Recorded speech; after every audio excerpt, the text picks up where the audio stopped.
दोस्तों, government exam की तैयारी के लिए सब्सक्राइब कीजिए हमारे चैनल प्रिपरेशन अड्डा को और बेल आइकन दबाइए हमारी वीडियो सबसे पहले देखने के लिए। हेलो फ्रेंड्स, स्वागत है आप सभी का हमारे चैनल प्रिपरेशन अड्डा के अंदर। आज मैं आपको बताने वाला हूं कि आप कितनी आसानी से इलेक्ट्रोकेमिकल सीरीज वैद्युत रासायनिक श्रेणी को याद कर सकते हैं। इस वीडियो के अंदर एंड तक बने रहिएगा ताकि आपको पूरी तरह से ये याद हो जाए बहुत सिंपल वे में। अगर आपको एक बार याद हो जाएगी, ये गाने के माध्यम से आपको बताने वाले हैं, तो आप बहुत ही ईजी वे में इसको आप कहीं पर भी लिख सकते हैं और इसके ऊपर जितने भी क्वेश्चन बनते हैं उनका जवाब दे सकते हैं। तो चलिए स्टार्ट करते हैं इलेक्ट्रोकेमिकल सीरीज को बनाना। लिख बा सर का ना, लिखबा सरकाना, मग अल मन जी, लिखबा सरकाना मगल मंजी, क्रो आई कै कोनी, क्रो आई के कोनी, स्टैनले ही कू पे सी, पीटी ए यू। तो दोस्तों, मैंने जैसे कि अभी आपके सामने लिख दी है, पूरी की पूरी इलेक्ट्रोकेमिकल सीरीज लिख दी है। अब मैं आपको बताता हूँ मैंने क्या कहा। लिक मतलब लिथियम, लिक के मतलब पोटेशियम, लिक बा मतलब बेरियम, सर स्ट्रोंशियम, का कैल्शियम, ना सोडियम, मग मैग्नीशियम, अल एल्यूमिनियम, मन मैग्नीज, जी जिंक, क्रो क्रोमियम, आई का मतलब होता है आयरन, तो क्रो आई लिया गया यहाँ से, तो आई फॉर आयरन, कै मतलब कैडमियम, को मतलब कोबाल्ट, नी मतलब निकिल, स्टैन मतलब टिन, एसएन मतलब टिन, ले मतलब लेड, लेड बोलते हैं पीवी को, स्टैनले, ही मतलब हाइड्रोजन, कू मतलब कॉपर, पे का मतलब होता है पारा, हिंदी में बोलते हैं पारा जिसका नाम होता है एच जी, पारा इंग्लिश में बोलते हैं मरकरी जिसका सिंबल होता है एच जी, ही कू पे सी बोले तो सिल्वर, तो सिल्वर का जो होता है वो होता है ए जी, तो स्टैनले ही कू पे सी, पीटी मतलब प्लेटिनम, एयू मतलब सोना ओरस।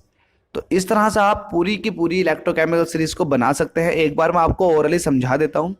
लिख बा सरकाना मगल मंजी, क्रो आई के कोनी, स्टैनले हीकू पेसी, पीटी एयू। एक बार और, लिख बा सरकाना मग अल मंजी, क्रो आई के कोनी, स्टैनले ही कू पे सी, पीटी ए यू। तो इस तरह से आप पूरी की पूरी इलेक्ट्रोकेमिकल सीरीज को बना देते हैं। देखिए, इलेक्ट्रोकेमिकल सीरीज को बनाने के बाद क्या क्या फायदे होते हैं मैं आपको बता देता हूं। तो इलेक्ट्रोकेमिकल सीरीज में जो ऊपर वाला एलिमेंट होता है जैसे कि लिथियम, ये आपको पता है पीरियोडिक टेबल के एस ग्रुप के अंदर आता है, और एस ग्रुप वाले एलिमेंट जो होते हैं बहुत ही ज़्यादा रिएक्टिव होते हैं, और ख़ास करके वो एलिमेंट जो ऊपर होते हैं। तो लिथियम जो आता है वो ऊपर ही आता, मतलब फर्स्ट ग्रुप में आता hydrogen, lithium, sodium, potassium, rubidium, caesium, francium. ये भी मैंने आपको ट्रिक के माध्यम से याद करा रखा। तो लिथियम जो आता है वो फर्स्ट ग्रुप में आता ऊपर, और ये बहुत ही ज़्यादा रिएक्टिव होता है। अगर इसको हवा में खुला छोड़ दिया जाए तो जल जाता है। तो कहने की बात ये है, जो भी एलिमेंट ऊपर हैं ये बहुत ही ज़्यादा रिएक्टिव है। रिएक्टिव मतलब बहुत जल्दी ये रिएक्शन कर लेते हैं और अपना ऑक्सीडेशन कर लेते हैं, जल जाते हैं। तो अपने अंदर से इलेक्ट्रॉन बहुत तेजी से निकालने की ताकत होती है ऊपर वाले एलिमेंटों की। तो जो एलिमेंट अपने अंदर से बहुत तेजी से इलेक्ट्रॉन निकालते हैं उनको बोलते हैं, उस पावर को बोलते हैं रिड्यूसिंग एजेंट। मतलब दूसरे को इलेक्ट्रॉन देना, दूसरों का रिडक्शन करना। रिडक्शन करने का मतलब इलेक्ट्रॉन देना। जो दूसरों को इलेक्ट्रॉन देते हैं बहुत जल्दी उनको बोलते हैं रिड्यूसिंग एजेंट। तो ये बहुत ही अच्छे रिड्यूसिंग एजेंट हैं।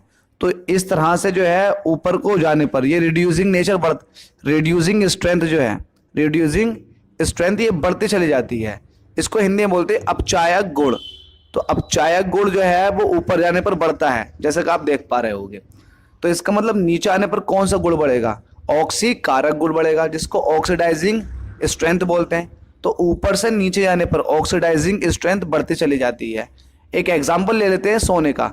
देखिए Au++, तो इसको 2 इलेक्ट्रॉन चाहिए होंगे। 2 इलेक्ट्रॉन चाहने का मतलब ये है कि इसे 2 इलेक्ट्रॉन किसी से चाहिए, दूसरे एटम के 2 इलेक्ट्रॉन निकालेगा, मतलब दूसरे एटम का ऑक्सीडेशन करेगा। दूसरे एटम का इलेक्ट्रॉन निकालने का मतलब दूसरे एटम का क्या करेगा, ऑक्सीडेशन करेगा। जो दूसरों का ऑक्सीडेशन करते हैं वो ऑक्सीडाइजिंग एजेंट कहलाते हैं, बहुत अच्छे। तो ऊपर से नीचे आने पर ऑक्सीडाइजिंग नेचर लगातार बढ़ता चला जाता है। एक बात और खास बता दूं इसमें, जो नीचे वाले एलिमेंट होते हैं जैसे कि एल्यूमिनियम, तो वो उससे नीचे वाले एलिमेंट जैसे कि जिंक, तो जिंक को जिंक के सॉल्यूशन में से एल्यूमिनियम डिस्प्लेस कर देगा।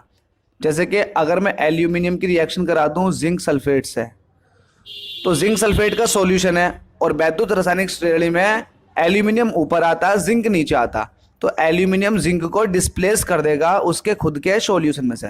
तो यहाँ पर क्या बन जाएगा रिएक्शन के बाद, AlSO4 Al2SO4 का होल थ्राइस, और अलग बनकर निकल जाएगा जिंक, जिंक अलग हो जाएगी। तो एल्यूमिनियम ने जिंक को जिंक के सॉल्यूशन में से डिस्प्लेस कर दिया। तो ये बहुत ज़्यादा इंपॉर्टेंट एग्जांपल्स होते हैं और बहुत ज़्यादा इंपॉर्टेंट एप्लीकेशन है ये रिमूव करने वाली। इसी को देख करके इलेक्ट्रोप्लेटिंग एक केमिकल प्रोसेस होता है वो अपनाया गया है इसी चीज़ को लेकर के। अगर अब भी किसी स्टूडेंट को इसमें दिक्कत है कि इलेक्ट्रोकेमिकल सीरीज को कैसे याद करें, वो आप मुझे कमेंट करके बता सकते हैं, वरना जितना सिंपल मैंने तरीका बताया आपको एकदम याद हो जाएगी।